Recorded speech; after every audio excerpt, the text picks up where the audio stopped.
Hello and welcome everybody to Parcham Classes. This is me Dilip Puri taking your polity sessions. Polity sessions में जो आज हम topic लाए हैं वो बहुत ही छोटा टॉपिक है, वो है टाइप्स ऑफ मेजॉरिटी। हमने लास्ट टॉपिक जो करा था वो था अमेंडमेंट ऑफ द कॉन्स्टिट्यूशन, और उसका लिंक आपको डिस्क्रिप्शन बॉक्स में मिल जाएगा। उसमें हमने अमेंडमेंट की पावर्स देखी थी पार्लियामेंट की। अब हम देख रहे हैं मेजॉरिटी कहाँ कौन कौन सी टाइप की मेजॉरिटी होती है हमारे कॉन्स्टिट्यूशन में। सो बेसिकली मेजॉरिटी की जरूरत कहाँ पड़ती है, मेजॉरिटी का हमारे को लेन देन क्या है, हम क्यों पढ़ रहे हैं मेजॉरिटी। सो होता क्या है, जो पार्लियामेंट है या हमारी कॉन्स्टिट्यूंट असेंबली थी या अब जो पार्लियामेंट है हमारी, जो लेजिस्लेशन बनाती है, जो हमारे कानून बनाती है। सो कानून क्या इसी तरीके से बनाते हैं कि यार किसी के मन में थॉट आया और एक कानून बन गया? नहीं, कानून इस तरीके से नहीं बनता। कानून के लिए क्या होता है, बिल पास किए जाते हैं। बिल पास होने के बाद उस पर सेशन होते हैं, उस पर डिस्कशन होते हैं, पैनल का पूरा डिस्कशन होता है, पूरी सभाओं का डिस्कशन होता है। सारी सभा उसमें अपना मत रखती है, ओपिनियन रखती है, और उसमें क्या होता है, डिफरेंस ऑफ ओपिनियन होता है। क्योंकि आप एक बात समझें, अगर हम कोई भी डिस्कशन कर रहे हैं तो क्या आपको लगता है सबके सब एक ही राय बात करेंगे, सभी सब एक ही डायरेक्शन में बात करेंगे, एक ही तरीके से बात करेंगे? ऐसा हो सकता है? नहीं होता। There is always a difference of opinion. Opinion का डिफरेंस आता ही आता है। कभी भी हम डिस्कशन कर रहे हैं ये जनरली होता ही होता है। अगर पूरी तरह अपोज नहीं करेंगे तो उसका वे आउट थोड़ा सा दूसरा होगा, उसका तरीका थोड़ा सा दूसरा होगा, मेन रिजल्ट यही आएगा, वो बात अलग है। लेकिन there would be a difference of opinion कि जिस तरीके से वो प्रेजेंट किया गया है जरूरी नहीं है वो उसी तरीके से लागू किया जाए और सबके सब उस बात पे यूनानिमसली मान रहे हैं, ऐसा जरूरी नहीं है। तो अब ऐसा जरूरी नहीं है तो हमें कहीं ना कहीं तो रिजल्ट पहुंचाना है, क्योंकि हम जो डिस्कशन कर रहे हैं उसका क्या मतलब, हम घर का डिस्कशन तो कर नहीं रहे कि चलो डिस्कशन करा बात छोड़ दो, अभी बात की बाद में देखेंगे। अब जब हमने बिल प्रेजेंट करा है, मोशन पास किया है, हमने पूरी सेशन हो रहे हैं और उस पर डिस्कशन हो रहा है, तो we are doing it with the aim of reaching a result, reaching to a conclusion. किसी एक कंक्लूजन पे पहुंचे हम और उसे एक एक्ट बनाए, उसको हमारे देश में लागू करें। इसी पर्पज से हम डिस्कशन कर रहे हैं, इसी पर्पज से हम बिल पास कर रहे हैं, इसमें तो कोई दिक्कत नहीं है। ठीक है, अब इस बिल पे क्या होगा, डिफरेंस ऑफ ओपिनियन होगा। ये बात भी तय है, डिफरेंस ऑफ ओपिनियन होगा ही होगा, कहीं ना कहीं हाँ ना गलत, आगे पीछे कुछ ना कुछ डिफरेंस आएगा ही आएगा। ये तो आप मानते हैं। ऐसा तो है नहीं कि सारे के सारे एक ही सुर में बोलेंगे, एक ही ताल में बोलेंगे, जो हमारे मन में आए उसको वैसे के वैसे सारे के सारे बोलेंगे कि नहीं यार ये सही है, इसी तरीके से होना चाहिए। कहीं ना कहीं डिफरेंस ऑफ ओपिनियन होगा ही होगा, या तो कोई अलग बात बोल रहा होगा या सेम बात को अलग तरीके से बोल रहा होगा। So there would be a difference of opinion. लेकिन डिफरेंस ऑफ ओपिनियन होने से, अब डिफरेंस ऑफ ओपिनियन होता कैसे, इसको जज करने के लिए अगर आप एक माइक्रो लेवल पे भी अगर ले लें, हमारे घर पे भी जैसे अपन कोई डिस्कशन करते हैं, कोई बात कोई टॉपिक उठाई कि हमारे को कहीं घूमने जाना है, सपोज हम एक प्लान बनाते हैं घूमने का कि यार अभी लॉकडाउन खत्म होगा, लॉकडाउन के बाद हम 1 महीने बाद कहीं घूमने का प्लान बनाते हैं। तो इसमें भी आप देखोगे ये टॉपिक उठा कि घूमने जाना है, इसमें कई लोग तो इससे सहमत होंगे घर के कि हाँ ठीक है यार घूमने जाओ, बहुत दिन हो गए, बोर हो गए, घर में पैक हो गए, वी शुड मूव आउट या वी शुड रोम अराउंड। लेकिन कई होंगे नहीं, इसका मतलब थोड़ी है कि कोरोना खत्म हो गया, अभी रुक जाओ, अभी नहीं जाना, अभी नहीं जाएंगे। और कोई बोलेगा जाना ही नहीं है भैया, अभी बिल्कुल हालत खराब है, आपको जाना ही नहीं है, अगले 2 साल तक आपको नहीं जाना। तो डिफरेंस ऑफ ओपिनियन होगा। एक ही घर में एक ही तरीके के लोग जो पले बड़े साथ में हैं, एक घर में सारा एनवायरमेंट देखा है, उनमें भी डिफरेंस ऑफ ओपिनियन है। तो आप खुद सोचिए, पार्लियामेंट में तो अलग अलग जगह से लोग आते हैं, अलग अलग कंडीशनिंग के साथ आते हैं, अलग अलग बैकग्राउंड से आते हैं, तो उनमें डिफरेंस ऑफ ओपिनियन होगा या नहीं होगा? होगा, क्योंकि दोनों सबने अलग अलग सर्कमस्टांसेस देखे हैं, झेले हैं, तो उस अनुसार से उनकी कंडीशनिंग हुई है और डिफरेंस ऑफ ओपिनियन आना तय है। तो अब डिफरेंस ऑफ ओपिनियन आना हो गया तय। अब डिफरेंस ऑफ ओपिनियन आया, लेकिन वापस मैंने जैसे आपको बोला कि डिस्कशन जो हम कर रहे हैं, जो बिल पास कर रहे हैं, जिसपे इतनी सारी सभा हो रही है, तो उससे हमें क्या करना है, हमें एक कंक्लूजन पे पहुंचना है, हमें we need to go result oriented. हमें क्या करना है, एक रिजल्ट लाना है, क्योंकि जो बिल पास किया उससे हमें क्या करना है, एक एक्ट बनाना है। क्या बनाना है? एक एक्ट बनाना है, एक कानून बनाना है, जिसे हमें लागू करना है पूरे देश पे। तो हमें चाहिए रिजल्ट डिस्कशन पे। अब डिस्कशन में आ रहा है डिफरेंस ऑफ ओपिनियन, तो वो सॉल्व कैसे होगा, हमारा कैसे सॉल्व होगा ये डिस्कशन, कि डिस्कशन सही है या फेवर में है या फेवर में नहीं है, अगेंस्ट है मोशन के। तो क्या हो जाएगा, तो इसको हम डिसाइड करते हैं मेजॉरिटी से, वोटिंग करके। ठीक है, वोटिंग करके हम अलग अलग टाइप की मेजॉरिटीज लाते हैं, अलग अलग टाइप की मेजॉरिटी, जिस टाइप का बिल है, जिस टाइप की उसकी इंटेंसिटी है, उस टाइप की उस पर मेजॉरिटी लागू हो जाती है। और जब वो मेजॉरिटी पास हो जाती है, वो मेजॉरिटी सेटिस्फाई हो जाती है, तो वो बिल पास हो जाता है। Simple enough, fair enough. हमारे को बेसिकली रिजॉल्व करने के लिए, उस डिस्कशन को एक निष्कर्ष पे पहुंचने के लिए हम मेजॉरिटीज का यूज लेते हैं। सो अब कौन कौन सी टाइप की मेजॉरिटी होती है, ये 4 टाइप्स की जनरली मेजॉरिटी होती है। Simple majority, absolute majority, effective majority और स्पेशल मेजॉरिटी, जो हमारे कॉन्स्टिट्यूशन में यूज की जाती है। 4 टाइप की मेजॉरिटीज हमारे यहाँ पे मेंशन्ड है। कौन सी मेजॉरिटी किससे रिलेटेड है ये अभी नहीं डिस्कस करेंगे, अपन हल्का सा ब्रीफ दे दूंगा अगर देना होगा तो। एल्स कौन कौन सी टाइप की मेजॉरिटी हम यही पढ़ेंगे, किसमें यूज होती है वो जैसे जैसे हम टॉपिक पढ़ेंगे उसमें आपको आ जाएगी, पर एटलीस्ट यू विल नो कि मेजॉरिटी है कौन सी और क्या नाम से। क्लियर है? सो बेसिकली जो कैटेगरी है ये बेसिकली लेवल है, जिस इंटेंसिटी का बिल है ना, जिस इंटेंसिटी का बिल है, जितना महत्वपूर्ण है उसके हिसाब से इसकी मेजोरिटी डिसाइड करी गई है। ऑर्डिनरी बिल है, नॉर्मल बिल है, तो वो सिंपल मेजोरिटी से सॉल्व हो जाएगा। कोई भारी बिल है, वाइस प्रेसिडेंट से रिलेटेड कोई बिल है, कुछ इंपीचमेंट है, तो हमारे को उससे ऊपर जाना पड़ेगा, इफेक्टिव मेजोरिटी पे जाना पड़ेगा। कई जगह हमारे को एब्सोल्यूट मेजोरिटी की जरूरत पड़ेगी, लेवल है कि इतना लेवल आपको क्रॉस करना पड़ेगा जब इंटेंसिफाइड बिल है। कई बहुत ही इंपॉर्टेंट बिल है, जैसे कॉन्स्टिट्यूशनल अमेंडमेंट करना है हमारे को, ऐसे कोई फेडरल स्ट्रक्चर में कोई चेंजेस करने हैं, तो हमारे को क्या कहेगा, स्पेशल मेजोरिटी की जरूरत पड़ सकती है। वो स्पेशल मेजोरिटी भी अलग अलग होती है, अलग अलग आर्टिकल के अंडर, पर मोटा मोटा आप समझिए ये लेवल है। जैसे हमारा गेम होता है, कोई भी हम वीडियो गेम खेलते हैं, कोई भी हम चीज करते हैं, तो उसमें लेवल्स होते हैं। जैसे जैसे इंटेंसिटी बढ़ेगी उसका लेवल बढ़ जाएगा, उसकी ग्रेड बढ़ जाएगी। तो यही एक तरीके से मेजोरिटी है। जैसे जैसे इंटेंसिटी ऑफ द बिल बढ़ेगी, बिल कितना महत्वपूर्ण है, बिल कितना इंपॉर्टेंट है, उस पर डिपेंड करता है कि उसकी मेजोरिटी कितनी हमें चाहिए। अनइंपॉर्टेंट है, ऑर्डिनरी है, तो हम सिंपल मेजोरिटी से भी उसको कर सकते हैं। क्या है देख लेते हैं एक बार। स्पेशल मेजोरिटी में चार मेजोरिटीज आती हैं। स्पेशल मेजोरिटी अंडर आर्टिकल 368 जो हम पढ़ चुके हैं बेसिकली लास्ट लेक्चर में, नहीं देखा हो तो आप पढ़ सकते हैं, आज भी मैं थोड़ा सा समझा दूंगा, पर मोटा मोटा हम इसको डिटेल में पढ़ चुके हैं। सो अंडर आर्टिकल 368 में हमारे दो आती है। अंडर आर्टिकल 368 जो कॉन्स्टिट्यूशन पावर है पार्लियामेंट की to amend the constitution, constitutional power of the parliament to amend the constitution mentioned in part 20। कहां मेंशन्ड है? Part 20 of the constitution. फिर स्पेशल मेजोरिटी, तो दो तो आती है स्पेशल मेजोरिटी अंडर आर्टिकल 368, दो मेजोरिटी इसमें आती है, जिसमें एक स्पेशल मेजोरिटी होती है, एक special majority plus ratification of from the states होता है, ठीक है। Then comes special majority under article 61। फिर ये आती है आर्टिकल 61 में एक टाइप की मेजोरिटी, स्पेशल मेजोरिटी यूज होती है। फिर एक आर्टिकल 249 में यूज होती है। ये बेसिकली 61 वाली जो है इम्पीचमेंट ऑफ वाइस प्रेसिडेंट, और ये 249 जब स्टेट लिस्ट पे पार्लियामेंट कोई लॉ बनाता है तो उसमें यूज होती है आर्टिकल 249। क्लियर है बात? तो एक बार देख लेते हैं इनको। मार्कर थोड़ा सा मैं सोचता हूं लाइट ले लेते हैं, ठीक है, दिस वुड डू। चलो सिंपल मेजोरिटी। अब सबसे पहले सिंपल मेजोरिटी नाम से पता पड़ रहा है, सिंपल मेजोरिटी सबसे सिंपल फॉर्म ऑफ मेजोरिटी। जब बहुत ही ऑर्डिनरी बिल्स है, नॉर्मल बिल्स है, तो हमें सिंपल मेजोरिटी की होगी कि सिंपल मेजोरिटी से इसका रिजल्ट निकाल लो, पास हो जाए तो आगे बढ़ा दो, नहीं तो रोक दो। तो जनरली ये हो ही जाती है। क्या है? This refers to the majority of more than 50% of the members present and voting. इसमें क्या करा, प्रेजेंट एंड वोटिंग एक वर्ड डाल दिया कि जितने लोग मौजूद हैं उसका 50% ऑफ द मेंबर्स। तो इसमें क्या होता है, एक चीज आप ध्यान रखना, इसमें लोकसभा या जिस सभा में आपकी पार्टी की जिसकी जितनी ज्यादा सीटें है ना, वो उतना ज्यादा कॉन्स्टिट्यूशन के साथ खेल सकती है। जैसा आपने देखा हो जवाहरलाल नेहरू साहब जब थे तो स्ट्रेट वो ही थे, पूरी लोकसभा की most of the seats were held by Jawaharlal Nehru साहब या कांग्रेस पार्टी। तो वो जो चाहते थे वो कॉन्स्टिट्यूशन के साथ कर लेते थे। सिमिलरली इंदिरा गांधी मैडम आई तब वो भी बहुत खेला उन्होंने कॉन्स्टिट्यूशन के साथ, उसको बदला, उनके सहूलियत के लिए बदला, 50 तरीके के अमेंडमेंट लाए, क्योंकि वो पावर में थे। और आज की तारीख में मोदी जी के पास भी बेहतरीन पावर है, तो वो उसका यूज भी उसी तरीके से कर रहे हैं। ये धीरे धीरे हम जैसे जैसे पॉलिटी पढ़ेंगे आपको समझ में आएगा कि पॉलिटी में पॉलिटिक्स कैसे खेला जाता है, वो धीरे धीरे आपको समझ में आने लग जाएगा।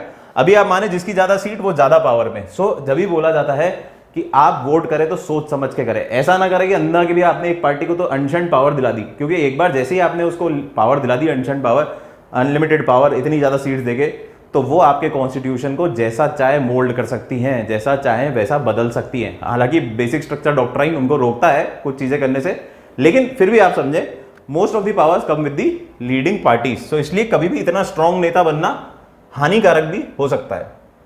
क्लियर है?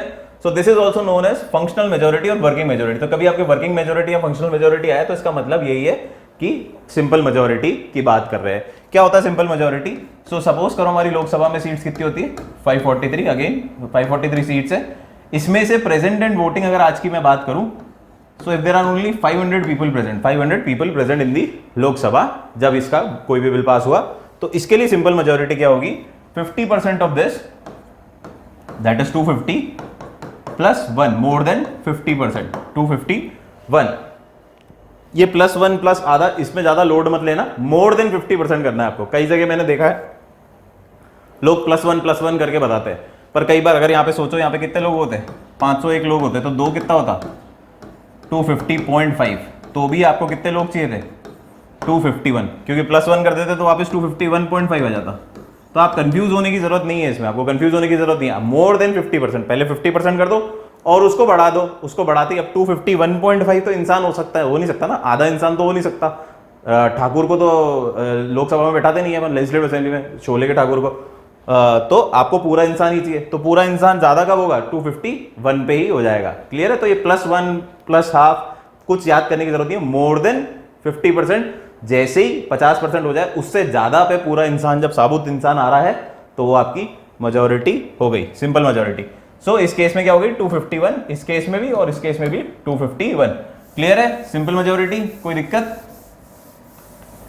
ठीक है। So this was simple majority. अब थोड़ा सा लेवल बढ़ गया आगे, तो आ गई इफेक्टिव मेजोरिटी। इफेक्टिव मेजोरिटी, अब मैं क्या करूंगा, इसको लेवल प्रूव करने के लिए अपन क्या कर लेते हैं, एग्जांपल, एक ही स्टैंडर्ड एग्जांपल रख लेते हैं, जहां पे अपन ने क्या करा, लोकसभा में सीट मान ली 543 और प्रेजेंट एंड वोटिंग हमने ले लिए 500। ठीक है, प्रेजेंट एंड वोटिंग कितने ले लिए हमने, 500। ये हमने दो कंडीशंस ले ली।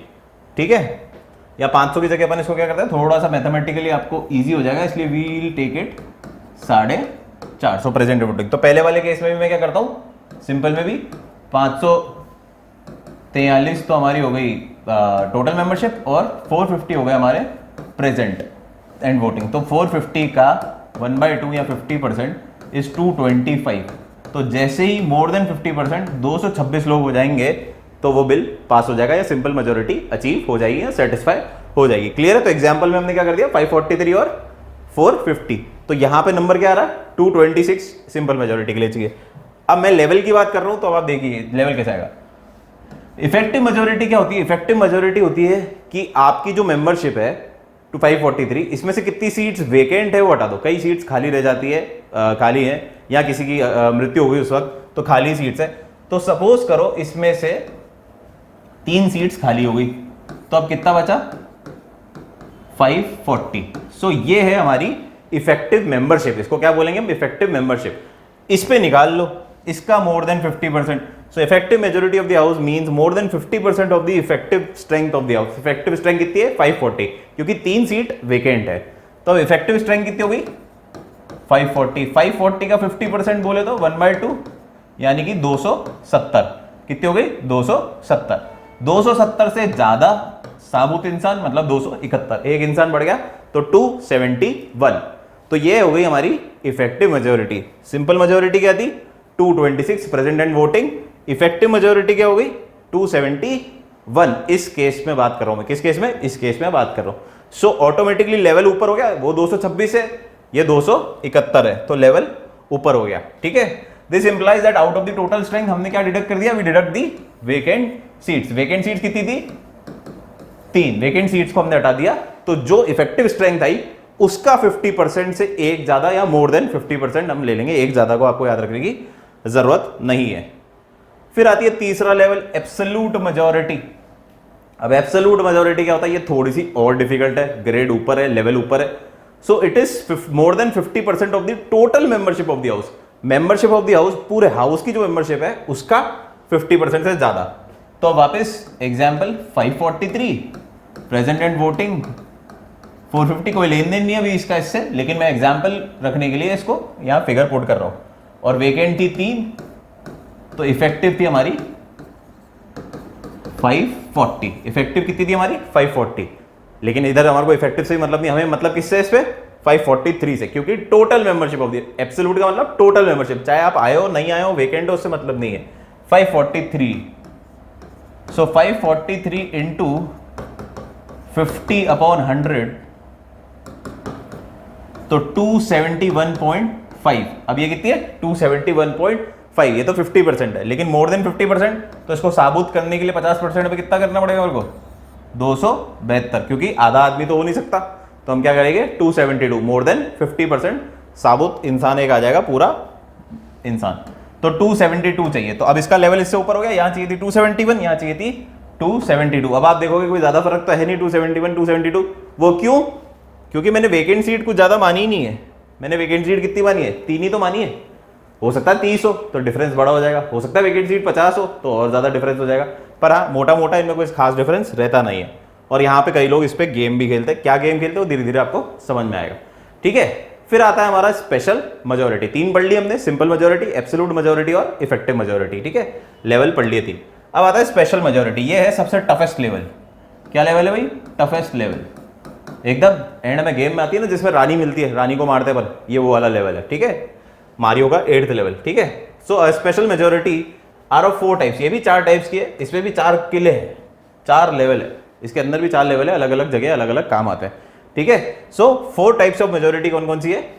Special majority as per article 249, special majority as per article 61, special majority as per article 368 plus 50% state ratification. 368 में 2 है, एक नॉर्मल, एक ratification of the state by the state, बाकी 249 और 61, तो बेसिकली 4 स्पेशल मेजोरिटीज है। तो टोटल कितनी हो गई? सिंपल, इफेक्टिव, एब्सोल्यूट और 4 स्पेशल मेजोरिटी मतलब 7। टोटल कितनी हो गई? 7 मेजोरिटीज यूज करी जाती है हमारे यहाँ पे, ठीक है। क्या है देख लेते हैं। Special majority as per article 249, special majority as per article 249 requires a majority of 2/3 members of present and voting, 2/3 members of present and voting, ठीक है। कितने लोग मौजूद हैं और वोट कर रहे हैं उसका 2/3 अगर अचीव हो जाता है तो उसे बोलते हैं स्पेशल मेजोरिटी अंडर आर्टिकल 249। तो आर्टिकल 249 बेसिकली स्टेट लिस्ट पे जब हम सब्जेक्ट बनाते हैं उसके बारे में बात करता है 249, क्लियर है। सो अब इसमें वापस वही एग्जांपल, 543 प्रेजेंट कितने थे हमारे भाई साहब? 450, 3 वेकेंट थी, 540 हमारी इफेक्टिव स्ट्रेंथ थी। क्वेश्चन बना लिया हमने सेम का सेम, 450 पे अब गानी गा लेते हैं अपन, क्योंकि इधर प्रेजेंट एंड वोटिंग है, जो भी लिखा हुआ है उस पर देख लो। प्रेजेंट एंड वोटिंग क्या है? 450, 450 इंटू 2/3 इज इक्वल टू 300। अब ये अगर आप देखो तो उनसे थोड़ी सी डिफिकल्ट हो गई क्या वापस? क्योंकि यहां तक कहां पहुंचे थे हम? 272 तक। सबसे पहले 226, क्वेश्चन के हिसाब से चल रहा हूं मैं, 226, 271, 272 और अब 300 पे पहुंच गया। तो ये और डिफिकल्ट हो गई, ये क्या हो गई? एक लेवल ऊपर हो गई। लेवल याद रख लो आप, एक गेम याद रख लो इसको, बहुत सिंपल सी कहानी है, कुछ ज्यादा पढ़ने की जरूरत नहीं है, रामायण पढ़ने की जरूरत नहीं है। एक लेवल मान लो कि लेवल बढ़ाने हैं अपने को, तो लेवल एक बार आप याद कर लोगे, एक मैथमेटिकल एग्जाम्पल सॉल्व कर लो, पूरा सारा चैप्टर याद करने की जरूरत नहीं है, माथा फोड़ी दिमाग में रखने की जरूरत नहीं है, सिर्फ एक मैथमेटिकल एग्जाम्पल ले लो, उसको सॉल्व कर लो, हाथों हाथ आंसर निकल जाएगा। कंफ्यूज भी हो रहे हो एग्जाम में, खटखट करा 2 मिनट में आंसर आ गया बाहर, क्लियर है। मैथमेटिक्स हम जो सोचते हैं ना, मैथमेटिक्स काम नहीं आती, मैथमेटिक्स बहुत काम आती है। भले ही आपको उसके साथ इंजीनियरिंग नहीं करनी है, आपको उसके साथ आगे खेलना नहीं है, लेकिन मैथमेटिक्स आपकी चीजें बहुत सिंपल बना देती है। So moving at special majority under article 61। अब आर्टिकल अंडर 61 क्या है? आर्टिकल 61 इम्पीचमेंट ऑफ प्रेसिडेंट के बारे में बताता है। तो इसमें क्या है? So special majority as per article 61 requires a majority of 2/3 members of the total strength of the house. Question वापस वही, 543 total strength, 450 present and voting. काम नहीं है फिर भी लिख रहा हूं यहां पे इसका, क्योंकि question same to same. 3 vacant seats, effective strength 540। हमें सिर्फ मतलब किससे? इसमें 543 से, 2/3 of the members of total membership of the house. अच्छा, ये सारे एग्जाम्पल मैं किस पे ले रहा हूं? लोकसभा में। ये सारे राज्यसभा में भी लागू होंगे, तो राज्यसभा की सीट के अनुसार इसे लागू कर दिया जाएगा। कंसेप्ट सेम रहेगा, बस राज्यसभा की सीट आ जाएगी। अभी लोकसभा की बात कर रहे हैं, तो लोकसभा हो गया, कोई फर्क नहीं पड़ता, कंसेप्ट वही है, बस सीट चेंज हो जाएगी, क्लियर है। सो 540 हमारी क्या हो गई? Effective strength. पर मुझे चाहिए क्या? मुझे चाहिए इधर टोटल स्ट्रेंथ। टोटल स्ट्रेंथ बोल रहा है, सो टोटल स्ट्रेंथ 2/3 ऑफ 543, तो 5 4 3 9 12, ये हो गया हमारा 180, 180 और 181, 362। कितना हो गया? 362। सही है था? हाँ सही है, 362। तो मुझे कितनी चाहिए? 362 सीट चाहिए। तो वापस इसका लेवल भी बढ़ गया ना भाई, वहां पे कितनी चाहिए थी? 300, अब चाहिए मुझे 362। क्लियर है साहब? कोई दिक्कत किसी को? ये थी हमारी स्पेशल मेजोरिटी अंडर आर्टिकल 360 और article 61। 2/3 of the membership of the house, total membership of the house 362। Clear है? फिर आता है स्पेशल मेजोरिटी एज आर्टिकल 368। अब इसमें क्या है? Special majority as per article 368 requires a majority of 2/3 members present and voting satisfying more than 50% of the total strength of the house। क्या है ये? वैसे तो हम पढ़ चुके हैं पिछले वाले चैप्टर में, पर ठीक है, अब ये भी चैप्टर लिया है तो इसको भी अपन सॉल्व कर लेते हैं। सो इसमें भी क्वेश्चन हम सेम ले लेंगे। 543 हमारी टोटल सीट्स, 3 सीट्स हमारी वेकेंट, इफेक्टिव स्ट्रेंथ हमारी 540, प्रेजेंट एंड वोटिंग 450। ठीक है, ये हमारे पास कंडीशन है। अब इसमें क्या करना है? इसमें सबसे पहले इसमें 2 चीजें सॉल्व होनी चाहिए। सबसे पहले क्या होना चाहिए? Majority of 2/3 members present and voting. Majority of 2/3 members present and voting. तो अगर यहां आता हूं तो 450 का 2/3 यानी कि 300, यानी कि 300। तो ये तो होना ही चाहिए, ये तो होना ही चाहिए। अगर इससे कम हुआ, क्योंकि एक बच्चे ने क्वेश्चन भी पूछा था कि भैया ये इसी से काम हो रहा है तो इसकी जरूरत कहाँ आ रही है हमारे को, ये सेकंड पार्ट की। तो अभी देख लेते हैं। सो 450 का 2/3 300, अगर यहाँ पे 298 वोट भी पड़े या 299 भी पड़े फॉर दैट मैटर, तो ये रिजेक्ट हो जाएगा। क्या हो जाएगा? रिजेक्ट हो जाएगा। तो हमारे को मिनिमम 300 वोट तो चाहिए चाहिए in favour. 300 votes, 2/3 of the majority present and voting, ये तो चाहिए चाहिए। ठीक है, साथ ही साथ ये जो नंबर आया, it should satisfy 50% of the total strength of the house. It should satisfy 50% of the total strength of the house. तो total strength of the house कितना है भाई साहब? 543। सो 543 1/2 यानी कि 271.5, या आप 272 ले लो भले। सो सेटिस्फाई कर रहा है क्या इसको? 300। जैसे 300 हुई तो 272 अचीव हो गया, तो ऑटोमेटिकली ये पास हो जाएगा, ये स्पेशल मेजोरिटी अचीव हो जाएगी, मेजोरिटी अंडर आर्टिकल 368। अब क्या हुआ, कई बच्चों को कंफ्यूजन क्या होता है इधर कि दो कंफ्यूजन है। एक तो लेवल कैसे ऊपर हो गया, क्योंकि यहाँ पे हमारे को चाहिए 362, वहां पे तो 300 ही चाहिए हमारे को। पर आप देखें यहाँ पे दो कंडीशन फुलफिल कर दी है, यहाँ पे 300 भी चाहिए 2/3, और यहाँ पे एब्सोल्यूट मेजोरिटी भी चाहिए। तो फिर वापस दूसरे बच्चों के बाद में क्वेश्चन होता है कि सर 300 हो रही है तो ऑटोमेटिकली 272 तो अचीव होगी ना। तो ये इतनी बड़ी रामकहानी लिखने की जरूरत क्या है? जब 300 मेंबरशिप मेरी यहाँ पे हो रही है, 2/3 अचीव हो रही है, 2/3 अचीव नहीं हो रही तो वैसी कहानी खत्म, तो लेन देन ही नहीं है। लेकिन जब 2/3 यहाँ पे 300 पे अचीव हो रही है, तो ऑटोमेटिकली 272 तो सॉल्व होगा ही होगा ना, सेटिस्फाई होगा ही होगा ना। नहीं, यही है थोड़ा सा डिफरेंस। अगर ये केस 450 की जगह प्रेजेंट एंड वोटिंग यहाँ पे हम ले लेते हैं 300, तो क्या हो जाता भाई साहब? तो आपके कितने आ जाती? 200। तो आपकी 2/3 of the present and voting कितना होता? 200। तो 200 वोट पड़ जाते। अब सपोज करो वोट पड़े 205, कितने पड़े? 205। तो आपका ये वाला क्लॉज तो सॉल्व हो गया। 2/3 of the special, 2/3 of the members present and voting, 300 लोग मौजूद थे, 2/3 ने दे दिया भाग, 205 ने, ज्यादा है इससे। लेकिन क्या ये सॉल्व हो रही है? क्या ये सेटिस्फाई हो रही है? क्या 272 है क्या? ये नहीं है, तो ये हो जाएगा रिजेक्ट। तो क्लियर है, दोनों साथ साथ होना जरूरी है, दोनों साथ साथ होना जरूरी है। सिर्फ इस पे डिपेंड नहीं कर सकता कि ये ऑटोमेटिकली सॉल्व हो जाएगी। ये जब होगी जब इसकी मेंबरशिप काफी ज्यादा होगी। अगर मेंबरशिप भी कम है, प्रेजेंट एंड वोटिंग लोग कम है, तो इनमें वेरिएशन आ सकता है। और जनरली होता है, काफी सारे लोग मौजूद नहीं होते। और ये भी एक मजाक की बात है हमारे कॉन्स्टिट्यूशन, हमारी पॉलिटी और पॉलिटिक्स की, कि हमने सबको अधिकार दे रखा है, हमारी जनता को यूनिवर्सल सफारत दे रखा है, हमने सबको बोल रखा है यूनिवर्सल अडल्ट फ्रेंचाइजी, आप सब वोट करें। पर भाई साहब हमारे पार्लियामेंट में लोग मौजूद नहीं होते, कई बार वो सेशन अटेंड करने नहीं आते। तो कितनी गलत बात है, कितनी मतलब शर्म वर्ड तो मुझे यूज नहीं करना चाहिए, मेरे को हक नहीं है, पर हाँ कितनी गलत बात है कि यहां पे हमने क्लॉज दे रखा है कि छूट सकते हैं जितने मौजूद हैं प्रेजेंट एंड वोटिंग। क्यों है भाई? ऐसा क्लॉज बनाओ ना, सारे के सारों को आना पड़ेगा, नहीं तो टाटा बाय बाय, निकलो घर बैठो। ऐसा भी नहीं है, हमारे यहीं पे हम ऑप्शन दे रहे हैं, हम खुद चोरी का स्कोप दे रहे हैं कि आप करो। तो हमारी जनता क्या सीखेगी? जिसको वोट देना होगा देगी, नहीं देना होगा नहीं देगी। क्योंकि हमारे जो पार्लियामेंट में वोटिंग हो रही है उधर ही उसका महत्व इतना नहीं है, वहीं पे क्लॉज बना रखे हैं कि प्रेजेंट एंड वोटिंग होंगे तो उसको काउंट करेंगे। और इधर हमने बोल रखा है, सबसे हम डिमांड करते हैं कि भाई साहब आप सारे के सारे घर जाएं, थोड़ा समय निकाल के वोट करके आए। वहां वो राजाई माहौल में भी वोट नहीं कर पा रहे सारे के सारे, या यहाँ के गरीब से हम उम्मीद करते हैं कि वो एक दिन की छुट्टी ले, वहां पे जाके वोट करके आए और अपना टीका लगवा के आए। क्लियर है बात? So this is the sad part of our country.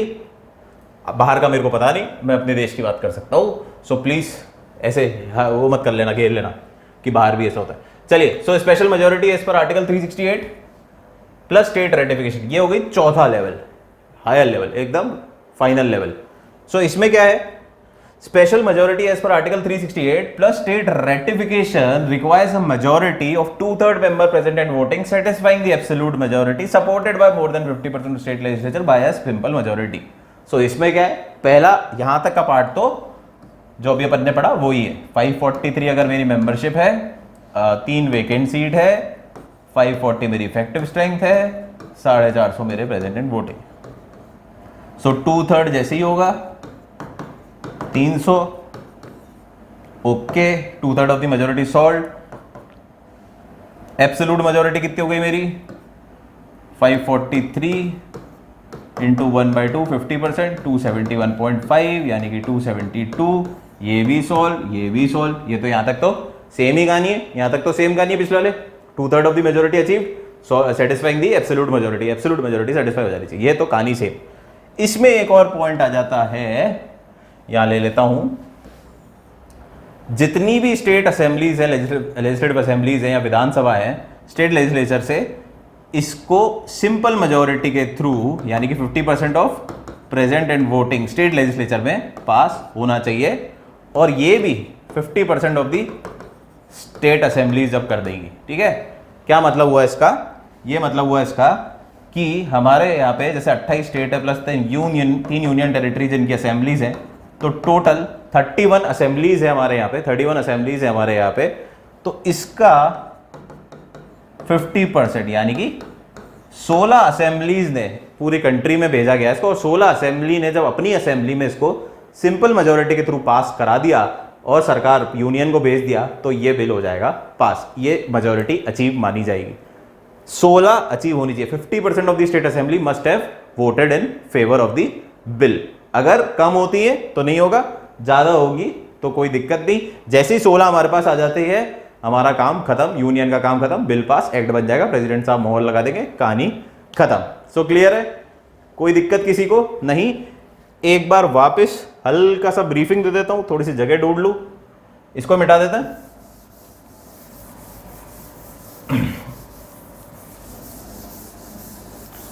अभी भी नहीं आया हो किसी को तो वापस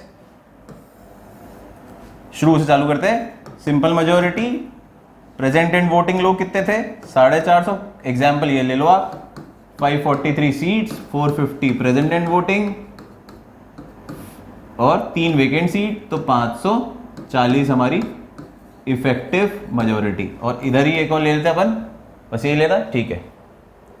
चलो, सिंपल मेजोरिटी 450, प्रेसिडेंट वोटिंग का 50%, 225 प्लस 1 226 जैसे भी हो गई, more than simple majority solve. फिर आती है हमारी effective majority, effective seats 540, 50%, 270 plus 1 271, effective majority solve. Clear है, इफेक्टिव मेजोरिटी सॉल्व। सब मैथ्स है, सिर्फ मैथ्स याद कर लो, फालतू याद ही नहीं करना कुछ। फिर absolute majority, total membership of the house 543, 50 upon 100, 271.5 plus 1 plus 0.5 करना पड़ेगा इसे, तो आधा आदमी और जोड़ लो, 272, ये मोर देन 50% हो गया, सॉल्व। स्पेशल मेजोरिटी, इसमें भी अपनी दो अलग अलग, सबसे पहले आर्टिकल 61 ले लेते हैं।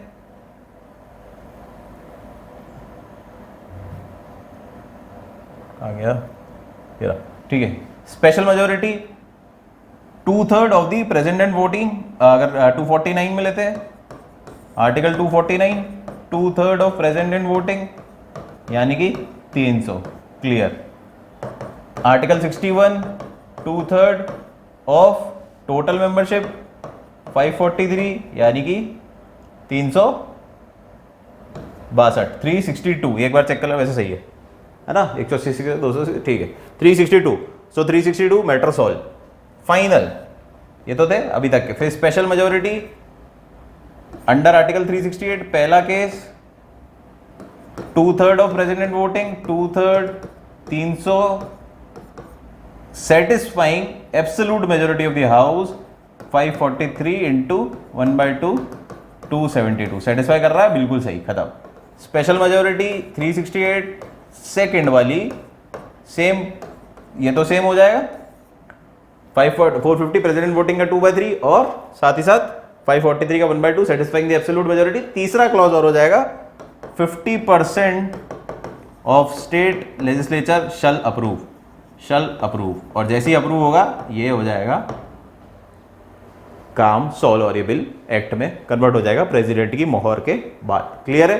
सो ये थी हमारी डिफरेंट टाइप्स ऑफ मेजोरिटी, बहुत ही सिंपल, कोई दिक्कत नहीं। आई सपोज, आई होप कि आपको ये चैप्टर बहुत तरह क्लियर हो गया हो। अच्छा, एक इफेक्टिव मेजोरिटी को क्या बोलते हैं हम? The then majority. एक चीज मैं बोलना भूल गया, देखता हूँ लिखा है या नहीं, लिखा है, देखिए, the then members. Effective majority को क्या बोलते हैं? The then members. जब जितने पर्सन वहां मौजूद थे तब मौजूद थे इफेक्टिव मेजोरिटी। मौजूद का मतलब प्रेजेंट एंड वोटिंग नहीं, मौजूद का मतलब सीटें कितनी मौजूद है, 543 माइनस द वेकेंट सीट्स, तो द देन मेंबर्स 540 बोलते जाता है, और ये स्पेसिफिकली लिखा हुआ है आपके आर्टिकल 61 में भी, ठीक है। सॉरी, इफेक्टिव मेजोरिटी में जो वाइस प्रेसिडेंट को वो करते हैं। क्लियर है? कोई doubt? So this was all about majorities, types of majorities, और इसके साथ हम ये चैप्टर यहाँ पे खत्म करते हैं। आई होप आपको ये वीडियो अच्छा लगा।